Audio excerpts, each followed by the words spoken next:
Hello, hello. Welcome to Unstoppable with Tarot. I hope you're having a great day or evening wherever you are in the world.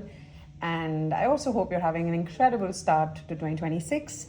Well, this reading is for Libra. So if you're Libra or have any Libra placements, please do stick around.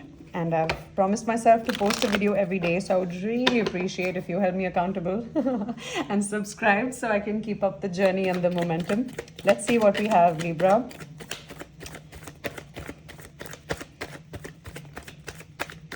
For 2026. Okay, feeling a little blocked on communication, are we? Okay.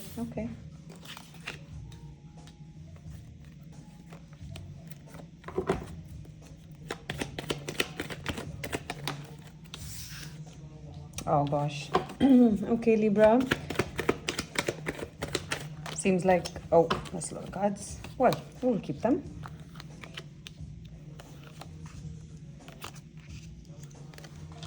Okay, just want to do one more.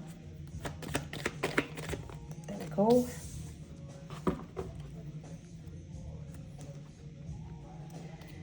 All right, Libra.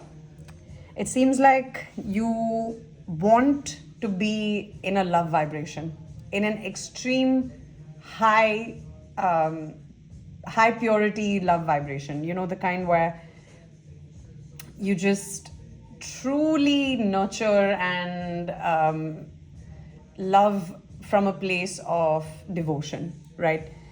But somehow you're being forced into a page energy. So when a king is being forced into a page energy, that's the opposite of human tendency, right?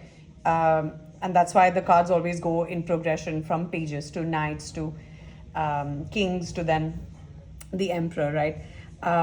So it seems like you were feeling boxed into something in 2025 where you could not be all of yourself. You could not express yourself in the loving manner that you would like to. You could not be as loving as you wanted to. And you can see, I like to read energies as a flow. And so the cards will always be read as a flow. And I think the biggest thing about tarot is that it's open to interpretation, and it's highly encouraging of the use of the intuition of the reader. So that's why every card can be read differently by every reader, and in conjunction with the other placements can also be read differently. So to me, I like to read my readings as a flow. And it seems like you're completely tired of not being able to be yourself, of not being able to live in your authentic self.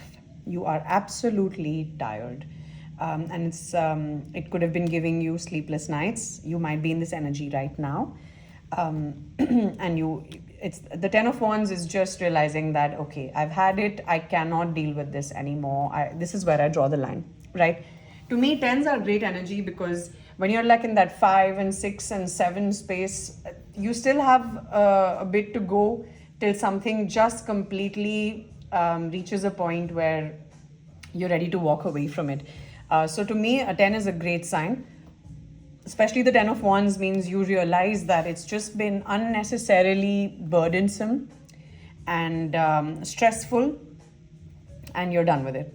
You don't want to deal with it anymore. You're tired of having to be strong. So your strength is now just it's vanished. You're in terms of being able to pretend to be something you're not. You know, like oftentimes we wear a mask, and we can only upkeep it when the energy is high, right? When you're tired. And that's why people say when you wear a mask, your reality is only ever known to the people that you live with. And so if your mask is one of a negative kind, in the sense that it's not allowing you to express yourself fully, then the people at home or your closest friends will always bear the brunt of that, right? And this is vice versa. So if you're not able to express yourself at home, your workspace will feel it, right? They will feel that heaviness. They will feel that unexpressed love and joy that you've been suppressing, because then it'll take on another form. Do you know what I mean? And so you're just tired. You can't be bothered anymore. You can't pretend anymore. You can't keep the peace anymore. You're done with it. And we can see that in the Four of Cups in reverse. So this means there might be something new that was coming your way that felt like it could have maybe reversed this and would have allowed you to step into your loving energy and to step into your receiving energy and nurturing energy. But you couldn't address it, right? You couldn't go after it. But now it seems like you're seeing it for what it is, because the Four of Cups upright is someone who's super disillusioned, can't see what the universe is bringing them because they're just so traumatized over the three empty cups that that could be representative of your life. So there could be three aspects of your life that felt a little bit underfulfilled, or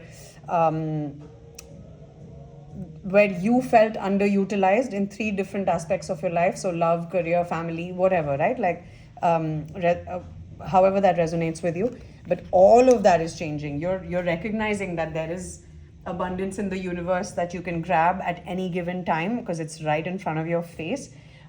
You are starting to see it. The clouds are clearing. Also, the sun is out where I am, so this could also be very literal that the clouds are clearing where you are as well. And you might realize that actually I have these incredible options that are extremely fortunate.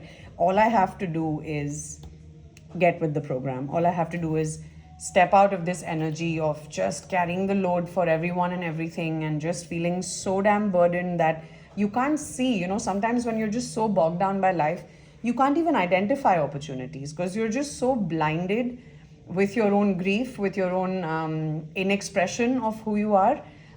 So how do you have the energy to notice what else is going on around you, because you feel so crushed, right? But none of that, no more for my Libra. So you can see the Wheel of Fortune is here for you, and you've been patient long enough, and you have picked yourself up out of this energy of the Five of Cups, because now it's in the reverse. So you're coming out of this space of feeling this doom and gloom, feeling like, oh man, why are things not working out for me, or why can't I be myself? And you're like, you know what? I've been patient long enough. I'm gonna go for this. I'm gonna see what's around me. I'm going to jump on opportunities. I'm gonna open my heart to love. I'm going to become love, right? Like you can see in the Temperance, Archangel Michael is pouring emotions between two cups. So you're realizing that actually you are the yin and the yang. You have everything you need. You can have everything you want. You don't have to feel the burden that's being projected onto you by other people. You're actually free. You can levitate. You got everything working for you. The only thing that you need to remember throughout the year, just as my 2 cents, is to block out that feeling, is to be guarded towards the feeling of, oh, I'm being left out in the cold, because you're really not. You are everything. You are everything you need. You are everything you want. And you're also being brought everything you need and want, right? So this could be a person, this could be a job, this could be anything. But what you're being asked to do is not to be guarded against it, not to look at it like it can repeat old patterns, because if you aren't the same, how can what you attract be the same, right? I had a phase of my life where I thought, oh, I left this horrible thing behind, now the next thing is going to be amazing. But I did not really stop to think of my contributions to the situation, right? Like, what did I do to attract that type of thing? Like, what kind of energy was I in? Because you don't attract what you want, you attract what you are.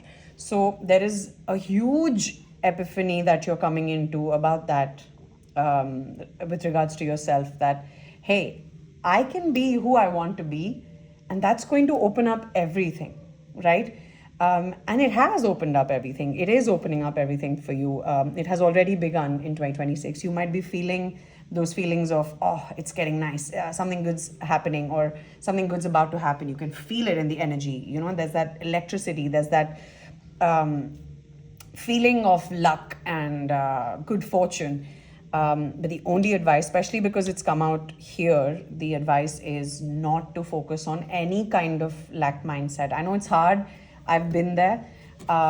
It's only when I started to realize my energetic signature is when things started to change around me, and I could unlock a different way of thinking or a different way of life.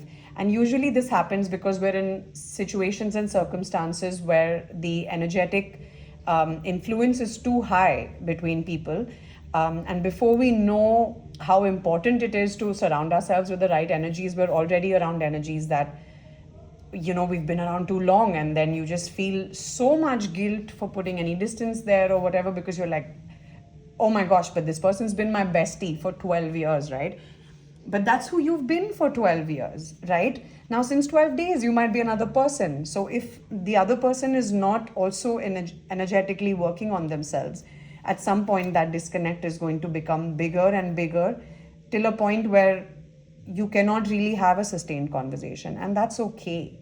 I think there needs to be the removal of guilt around that concept. Like, I remember I was told so many things when I started to kind of reduce the frequency at which I was meeting certain friends, because I realized that they were stuck in that lack mindset, that misery loves company, and I was it for many years. And so that friendship really thrived. But now when I'm trying to higher my vibration, where I'm trying to go after things that would excite that 7-year-old in me, that would just make my inner child jump for joy, when I'm trying to find that kid in me again, the negative energies around me are starting to feel very triggered, because they want to live in lack mindset. So you cannot pull them out of there. And if you try too hard when you're not seeing any, by all means, inspire people, try to pull people out of their darkness, right? Like, we want to help people, we want to bring them into the light. But if you realize that being around this person or this situation or these groups is lowering your vibration, then you need to put distance there, because you on a lower vibration is of no use to anyone. So if you are on a higher vibration, then you can also help people along, people around you, and help them grow alongside you, right? But if your vibration is low, if you hang around too much with people who are hell-bent on living in a lower vibration, trust me, you won't be able to pull them out, but they will definitely pull you down, right? So you guys won't go up, they won't meet you at a higher level, but you will definitely reduce your vibration, because the darkness just comes at you really quick, and we've all had experiences where then you start to get nostalgic and you can start to feel bad again. So check your circles, check your vibration, listen to good music, consume happy content, just keep your vibration high. More than ever, it's the need of the hour right now to bring back hope, to bring back joy, to bring back higher vibration humans who are just alive and enjoying their lives, thereby inspiring everyone around them, right? So this was a great reading, Libra. I'm really happy for the liberation you are experiencing right now.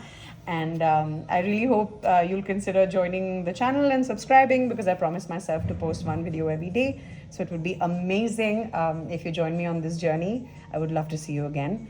And I wish you an incredible day and evening ahead. Talk to you soon. Bye, Libra.